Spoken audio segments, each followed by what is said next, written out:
I asked a friend, Google, and says that an invitation is a powerful gesture that moves beyond mere formality. It signals that someone is valued and desired, fostering connection and building community. It is an act that communicates appreciation and belonging, combating exclusion. It invites others in your world, fostering mutual growth. In the Filipino culture, if there are gatherings and you are not invited, you won't dare crash the party. It's like it is shameful to go to a place where you are not invited. Today's scripture is an invitation. Jesus said, "Come and see." In John chapter 1, verse 35 to 39, and let me read it again. It says there, "The next day, John was standing there again with two of his disciples. When he saw Jesus walking by, 'There is the Lamb of God,' he said. The two disciples heard him say this and went with Jesus. Jesus turned, saw them following him, and asked, 'What are you looking for?' They answered, 'Where do you live, Rabbi?' This word means teacher. 'Come and see,' he answered. When two of John's the Baptist disciples followed Jesus, he asked them, what are you looking for?"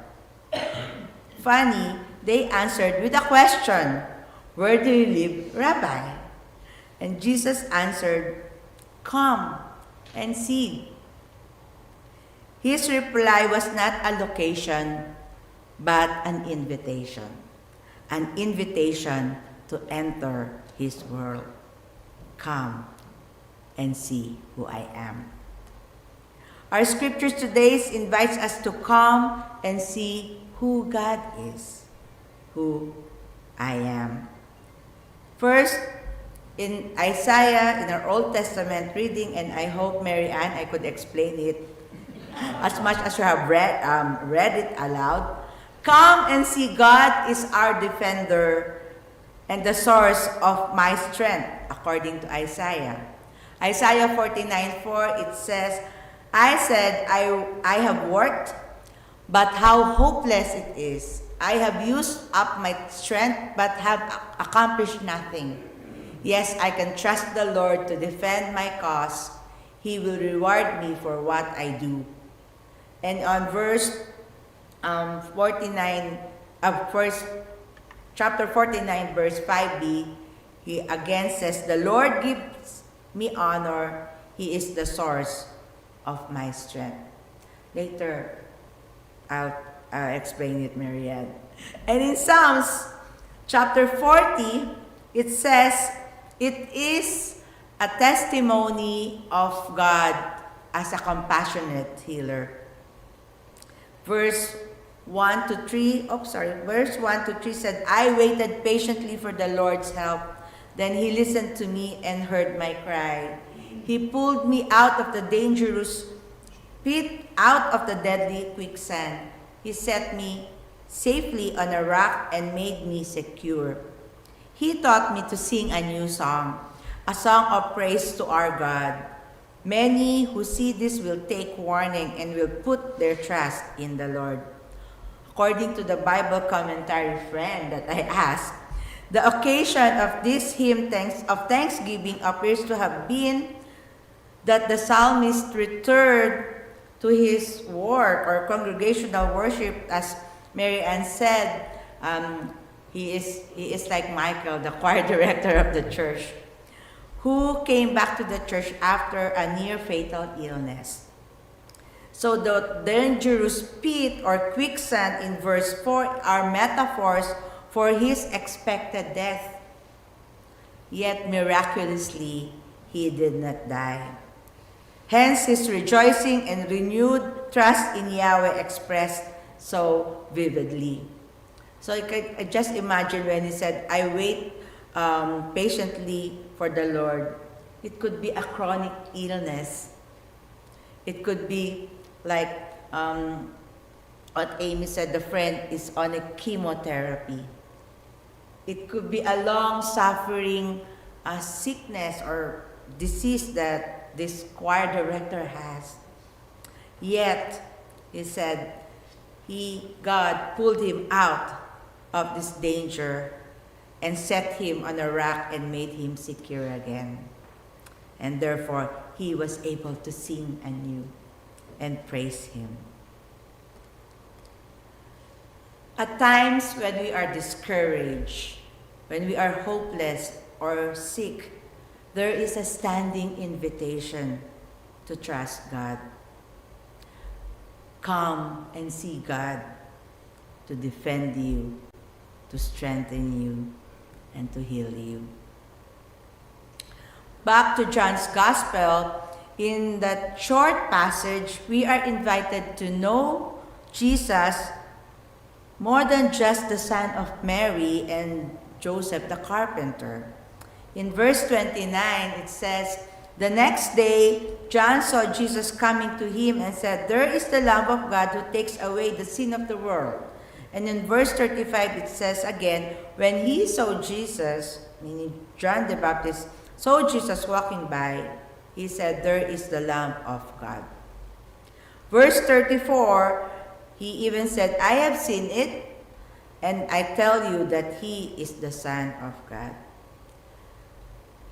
John the Baptist invites us to come and see the Lamb of God, the Son of God. And in modern terms, it means Jesus is the God who forgives, reconciles, and restores relationships. Now, verse 38 says, "They answered, 'Where do you live, Rabbi?'" This word means teacher. In the time when a rabbi or a teacher, usually it's not always in the synagogue. He would be walking around preaching, just like John the Baptist. And so you will be a great rabbi if there would be followers. And so in this situation, the two disciples of John break away from John's teaching and then follow Jesus. And so maybe they were at the back. I'm just imagining the two disciples are at the back of Jesus as he was walking. And so therefore he said, "What are you looking for?" Looking at them, "What are you looking for?" And then they addressed him, recognized him, not just the son of the carpenter, but as a teacher, the rabbi. John the Baptist's disciples invites us to come and see the teacher. The teacher who is Jesus, who is the God who leads, who teaches and guides, the only way, the truth, and the life. And in verse 40 to 41, as we continue, we read, "One of them was Andrew, Simon Peter's brother. At once he found his brother Simon and told him, 'We have found the Messiah.'" This word means Christ. Remember, the Jews are always on the waiting for the coming of the Messiah. Therefore, Andrew invites Simon, his brother, and us today to come and see the Messiah, the Christ who saves. Jesus Christ is the God who saves. I am just amazed how in this short passage, John has declared who Jesus was. It is like an abstract of his thesis or dissertation or a research paper with the title, "Come and See Jesus." Or it could be a cover page of Jesus' curriculum vitae, that on the cover page, who Jesus is, the Lamb of God, Son of God, the teacher, and the Messiah, or the Christ. Moreover, today's passage invites us to a deeper relationship with God. As Google says, an invitation is an opportunity for others to come into your world. And so when Jesus answered the question of the disciples in a deeper understanding of what the reflection or Bible scholar suggestion, when they asked Jesus, where do you live or where do you abide? It means like, how do you live? And so Jesus said, come and see. So today, we are also invited to a deeper relationship to go in and see how Jesus lived and how are we to live also. And in John chapter 1, verse 42, he invited to come and let us be. He invited Peter. And so the invitation is come and be a rock. Jesus looked at him and said, your name is Simon, son of John, but you will be called Cephas. This is the same as Peter, and it means a rock. Jesus naming Simon as a rock is an invitation of transformation. We already know, because we have read this long time ago, a transformation of an ill-tempered leader who is always feeling on the go, but at the end, he denied Jesus. Yet, after that, he recovered, he reconciled with God, and became a hardcore faith defender. It is an invitation to us who, despite our weaknesses or our ill-temperedness, for whatever sort it is, we are invited, like Peter, to be a rock to show our faith. And then, first in Psalms chapter 40, verse 9 to 11, we are invited to come and be speaker of good news. Verse 9, it says, in the assembly of all your people, Lord, I told the good news that you save us. You know that I will never stop telling it. Verse 10, I have not kept the news of salvation to myself. I have always spoken of your faithfulness and help. In the assembly of your people, I have not been silent about your loyalty and constant love. Verse 11, Lord, I know you will never stop being merciful to me. Your love and loyalty will always keep me safe. It is an invitation for us to tell out loud the good news rather than spreading bad news. How come the natural in us, the human in us, would be so eager in sharing or broadcasting the bad news, especially of other people, and would not be able to keep silent if it's about bad news? Yet, the invitation for us is to tell the good news. And what is the good news? The good news is that God will never stop being merciful. That God's love and loyalty will always keep us safe. And in this world right now where there is uncertainty, and in this world right now that seems like we need mercy, or not seems, we really need mercy and God's love. Remember this and start spreading the news, just like the song says. God will never stop being merciful. God's love and loyalty or faithfulness will always keep us safe. That is what we have to post. That is what we have to say. And in Isaiah chapter 49, verse 6, we are invited to come and be the light. Verse 6 says, but I will also make you a light to the nations so that all the world may be saved. It is an invitation for us to be the light of salvation. We are invited to be in God's mission of saving all creation.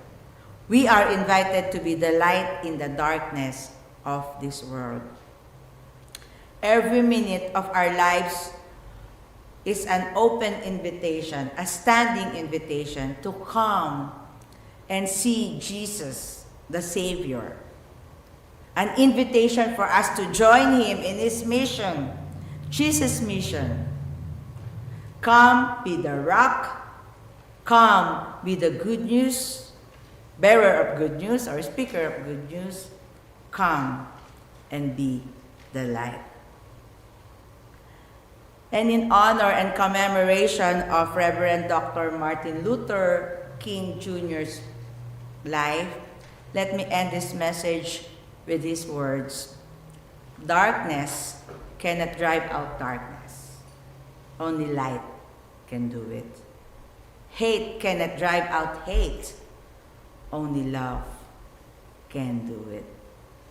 We have an opportunity to answer that invitation. And just like the invitation itself, it is our choice whether to come and be a rock, speaker of good news, and the light. But wait, there's more.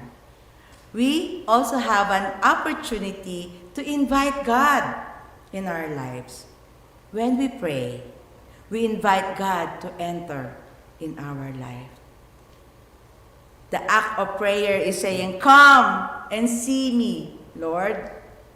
Come, shine your grace and love through me or through us, so we can be a light to drive out darkness."